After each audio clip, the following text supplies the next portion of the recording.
ప్రియులారా, మన ప్రభువు అయిన యేసు క్రీస్తు నామంలో మీకు శుభోదయం. ఆయనను గూర్చి అనుదిన ఆత్మీయ ఆహారం ఆగస్ట్ 5 మంగళవారం.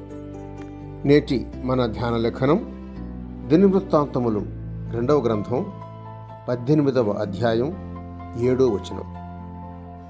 ఇమ్లా కుమారుడైన మీకాయ అను ఒకడు ఇచ్చట ఉన్నాడు, నేను వాని యందు పగ కలిగి ఉన్నాను. వ్యాఖ్యానాంశం అనుకూలమైన బోధకులు. వ్యాఖ్యానాంశం అనుకూలమైన బోధకులు. వ్యాఖ్యానం: ప్రవక్త అయిన ఏలియా దినాలలో జీవించిన అహాబు రాజు గొప్ప పాపాత్ముడు.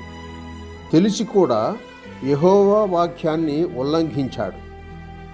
కనుకనే ప్రవక్త అయిన ఈ మీకాయ రాజుగారిని గద్దిస్తూ, మీరు మనస్సు నొందకపోతే మీ మీదికి గొప్పగా కీడు వచ్చును అని ప్రకటిస్తూ వచ్చాడు. ఈ కారణాన్ని బట్టి అహాబు మీకాయాతో పగ కలిగి ఉన్నాడు. అవును, జనుల మెప్పును పొందాలంటే ఇంపైన మాటలతోనే వారి చెవులను సంతోషపరచాలి.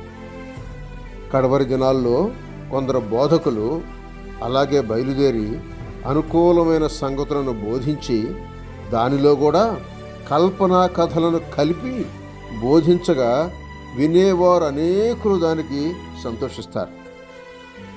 ఎందుకంటే వారు దురద చెవులు గలవారు అని 2వ తిమోతి పత్రిక 4వ అధ్యాయం 1, 2, 3 వచనాలు చెప్తున్నాయి.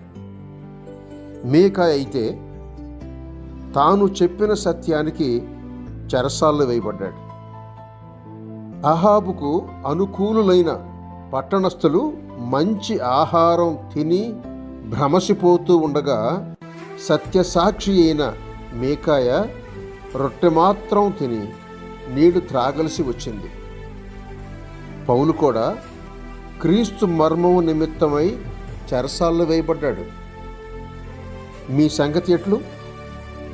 క్రీస్తుతో కూడా శ్రమను అనుభవిస్తారా, లేక లోకానికి అనుకూలులై శ్రమను తప్పించి స్వంతానికి నడుచుకుంటారా?